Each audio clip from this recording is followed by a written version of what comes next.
नमस्कार मित्रों, हमारा टॉपिक चल रहा था मारवाड़ के दुर्ग, जिसमें सिवाना का दुर्ग हो गया था, बाड़मेर के दुर्ग हो गए थे। आज हम बीच के पढ़ेंगे मारवाड़ के दुर्ग।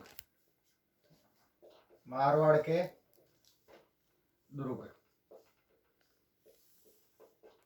मारवाड़ में कौन सा? नागौर, नागौर दुर्ग। नागौर दुर्ग पढ़ेंगे। देखो, मारवाड़ में सबसे ज्यादा मालदेव मालदेव ने दुर्ग बनवाए और मेवाड़ में कुंभा ने बनवाए। मेवाड़ मेवाड़ में तो कुंभा ने बनवाए और मारवाड़ में किसने बनाया? मालदेव ने मालकोट का दुर्ग बनाया, मेड़ता का दुर्ग बनवाया, नागौर दुर्ग की मरम्मत करवाई और पोखरण दुर्ग बनवाया। मारवाड़ मारवाड़ में तो मालदेव ने बनवाए। और नागौर दुर्ग हम पढ़ेंगे। नागौर दुर्ग है जो दानवान सरवणी माता है, दानवान की सरवणी माता है। और इस नागौर दुर्ग का दोहरा परकोटा है, दोहरा परकोटा है। नागौर दुर्ग में मोस्ट और इम्पोर्टेंट चीज क्या है? नागौर दरबार। नागौर दरबार किसने लगवाया था? अकबर ने लगवाया था। नागौर दरबार कब लगवाया था? नवंबर 1570 में। इंपॉर्टेंट डेट है, ये याद रखने की डेट है। नागौर दरबार अकबर ने लगवाया था और नागौर दरबार यहाँ आया था शुक्र तालाब बनाने के लिए, शुक्र तालाब बनाने के लिए। और ये नागौर दरबार की उपज किसकी थी? ये थी बारमल की। किसकी? बारमल की थी। उपज किसकी थी? बारमल की थी। नागौर दरबार में हम देखें तो कौन कौन शामिल हुआ था? बीकानेर का कल्याणमल, बीकानेर से कल्याणमल आया था, जिसने ये कल्याणमल ने सबसे पहले मुगलों की अधीनता स्वीकार की थी। ये प्रथम शासक था। उसके बाद जैसलमेर से हर्राय भाटी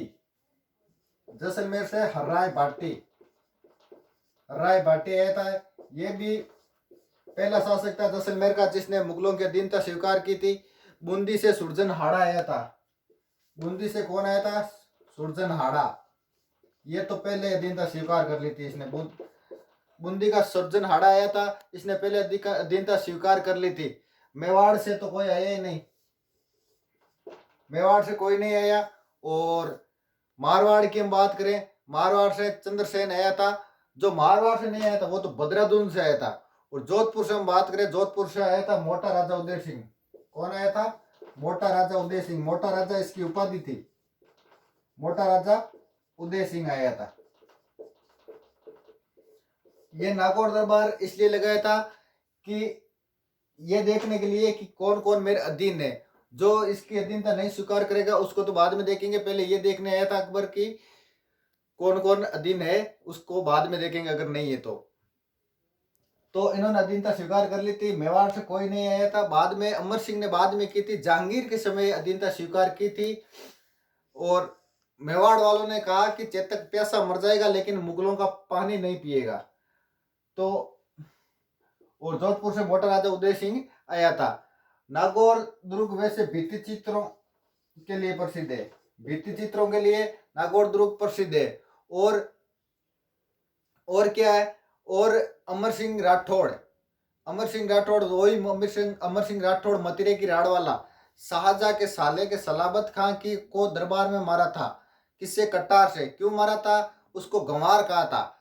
तो इसलिए अमर सिंह राठौड़ को क्या बोला जाता है? कटार का धनी बोला जाता है अमर सिंह राठौड़ को।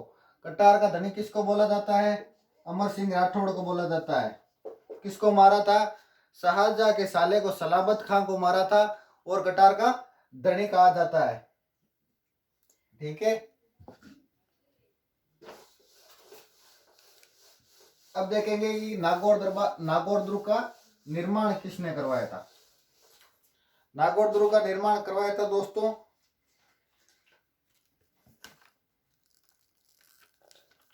नागौर दुर्ग का निर्माण करवाया था सोमेश्वर चौहान का सामंत था। कौन? सोमेश्वर चौहान का सामंत था। सामंतों ने इसका निर्माण कराया था। उसका नाम था कदमबास ने इसका निर्माण करवाया। कदमबास कदमबास ने इसका निर्माण करवाया था। सोमेश्वर चौहानों का सामंत था।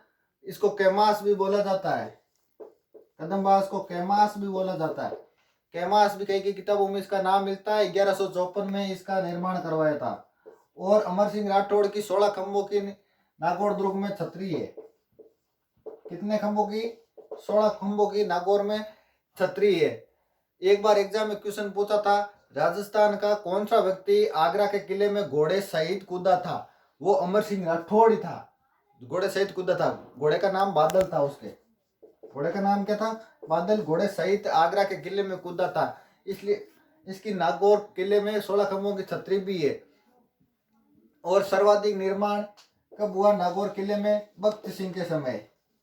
भक्त सिंह के समय नागौर किले में निर्माण हुआ। उसके बाद नागौर किले की इतनी बातें हैं। उसके बाद नागौर में नावा तहसील में एक छोटा सा किला है, कुचामन का किला, कुचामन दुर्ग। कुचामन दुर्ग नावा तहसील में, नागौर जिले में कुचामन दुर्ग है। इसका निर्माण गौड़ राजपूतों ने करवाया। किन्होंने? गौड़ राजपूतों ने करवाया इसका निर्माण।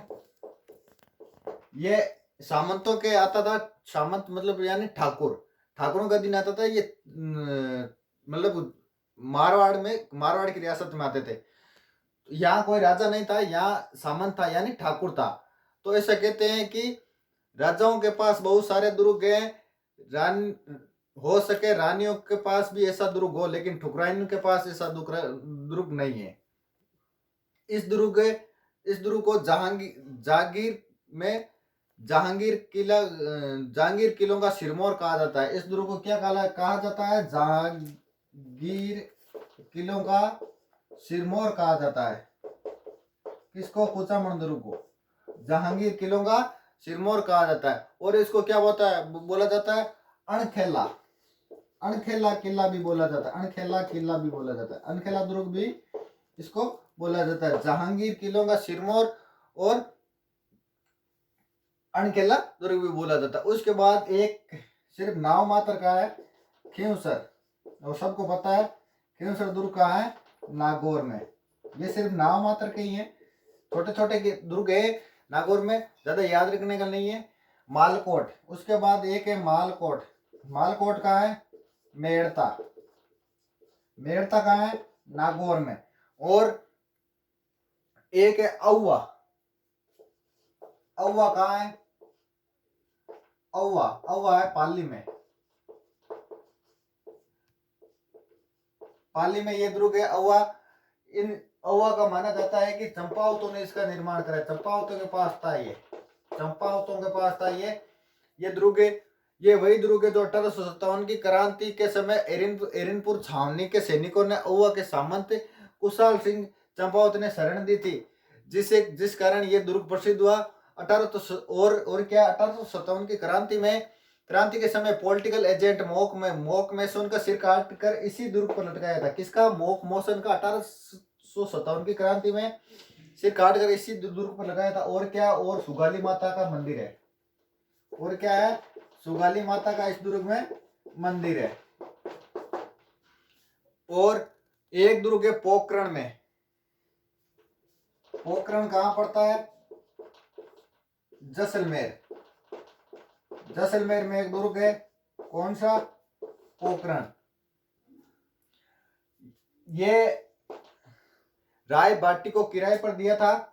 और चंद्रसेन की हालत एक बार खराब हुई थी, तो चंद्रसेन को किराए पर दिया था। वर्तमान में यहाँ पे होटल है। चंद्रसेन को लगभग 1 लाख पे दिया और 12,500 रुपए में ये किराए पर दिया था। किसको? चंद्रसेन को। वर्तमान में यहाँ पे होटल है और इसके बारे में कोई अन्य बात नहीं है। ठीक है।